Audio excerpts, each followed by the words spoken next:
Hey, how's it going? My name is Kiru. I am an online fitness coach as well as currently a full-time engineering intern. And I wanted to share my fitness story, not in terms of just how it changed my body, but also mentally as well. It allowed me in the past 3 years to go from this to this. And it's something I'm very proud of, and I wanted to share my story and really showcase why it's very important to prioritize our fitness, especially in the South Asian space. We're kind of told to just study and get a job and just be average, and it's very pushed upon. And fitness is always in the back of our minds, right? And it was kind of instilled in me growing up, like fitness, just put it aside, just put it aside. But I wanted to express how fitness really changed everything for me, not only in terms of just getting muscles or even getting girls. It's more so translate to all areas of life, like even consistency. It's very slept on how important consistency is in life, right? Discipline. And that translated into my engineering studies, translated into social media, for instance. And it all started with the gym, because I understood that I can't be perfect overnight. I didn't just wake up one day at 6 a.m. and say, every day I'm gonna wake up at 5 a.m.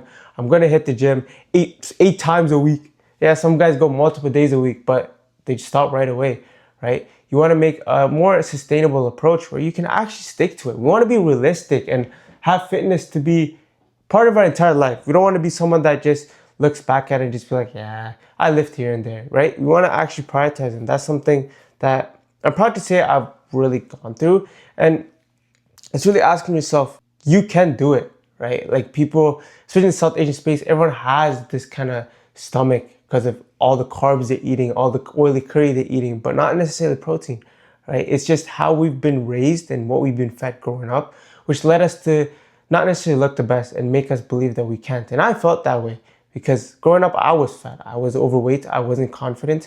I felt as if I couldn't hold conversations, and it all came from how I looked.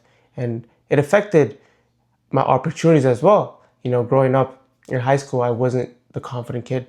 I would just kind of be there and side and just watch other people kind of take over. I wasn't the main character in my own life, and I didn't like that. And so I started lifting around when I was 18, 19, and really deep dive into that fitness journey. But the biggest mistake was my diet, man. I used to eat my mom's curry, my mom's rice and curry, and I just got fat. Like I was lifting consistently, but dude, I didn't know what I was doing with macros. And slowly I started to learn that we can still incorporate our traditional food. We don't have to neglect it. I ate it too. I love a curry, bro. I love a curry. But I still included it in my diet, and I was able to lose weight. I had one of my clients who came to me and be like, yeah, I guess we have to get rid of our traditional food, right? I was like, no, you can include it, right? It's just making sure we have the proportions and understanding. Like when we look at our parents' plate, like we see just rice and curry, there's no protein. We just need to make sure the proportions are in check, and it is more than possible to lose weight with our traditional food. I mean, we love it, right? There's no reason for us to completely get it out. And yeah, it's going to be a struggle, especially for me as well, like trying to deep dive into fitness in my life, because when you tell your people around you that don't necessarily believe in it and be like, hey, I want to start measuring my food, I want to start tracking my food, I want to incorporate more protein, I don't want to just eat rice and curry all the time. But we've been so accustomed to actually doing that, where they see you as like an outlier. Like, why are you doing that? What are you doing? This isn't what we normally do. But you need to show them that fitness is possible. And I didn't have anyone to look up to, right? I didn't have anyone to be like, hey, look, he ate rice curry and he lost weight. He could do this. Let me do it. Trust me, I can still do well in studies like I'm with engineering. I can still do it and make fitness my priority, because they all come together. That's the biggest problem, because we see guys 50s, 60s overweight, right? Because they neglected their fitness and they look back at it. They can still change, but they always look back at it and be like, damn, I just focused on working a job and studying like my parents told me to. But it's just up to us to become the best version of ourselves. And it's very important because I'd always get compared to like, oh, look at your cousin, he's studying so well, you need to study. But the truth is, what about fitness? It's never fitness. Oh, look at his son, he's eating healthy all the time. It's not necessarily that. It's always the studies. But if you have a clear mind, it's only possible with eating healthy and making sure your body's to the best performance it can be. Another thing I always see is, oh, we can't enjoy food. I had one client telling me, I don't like eating food all the time that is super healthy, because he gives up and he has cheat days on weekends and it messes everything up. But when he came to me, I'm like, listen, man, if you want to have sauces in your food, sure. What is it? Maximum 300 calories? It takes 3,500 calories to put on 1 pound of fat. 300 calories is not a lot compared to 3,500 calories. It's just us having a structure where we're consistent and not messing up eating at a 300 calorie deficit for 2 days and then eating 5,000 the next day and messing it all up, right? It's about being consistent and having an approach that we can actually stick to. We need to understand this isn't something for 3 months. This isn't something for 4 months. It should be something a part of a life and a staple, right? I want to be known as Kiru Fitness. He cares about fitness. He cares about his education. He cares about all areas of life, because if you want to be the best version of yourself, that's being best version in all areas, not just in one and neglecting others, because at the end of the day, you're not going to be happy. And that's the truth. I made a lot of mistakes on my journey, right? Going from doing 100 sets of squats. I'm being so serious. When I first started, I genuinely hated myself. And I did so much volume to just neglect it. But I realized there's so much mistakes I made. You don't even need to train that long in the gym to build muscle. 45 minutes is all you truly need.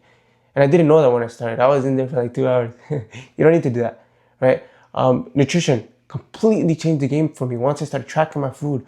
Once I realized I can actually eat the curries I want to eat if I just track it. You just need to track it, and it's not, before anyone says it's an eating disorder, it is not. You're just being cautious of what you're putting into your precious body.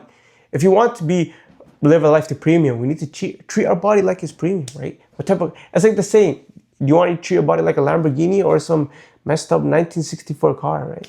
It's really up to you on what you want to do, right? And I want to emphasize this because it's so neglected in our South Asian community. I keep bringing this back, but it's very important for you to realize what type of person you want to be. And a lot of people, when I have conversation, me too, like I look at my parents, I love my parents, but they necessarily neglect their health to the extreme that I would like to have it as, right? They don't necessarily focus on it. It's more so driven by money, more so driven by studies, status, making sure to keep the family name, right? Making sure that we don't embarrass ourselves. They don't like to get out of the comfort zone. But I truly encourage the next generation, and for you even now, to change, to be a person that has courage, being able to showcase who you truly can be and not just focus on being in comfort, because that's one thing we can't do, because comfort kills dreams.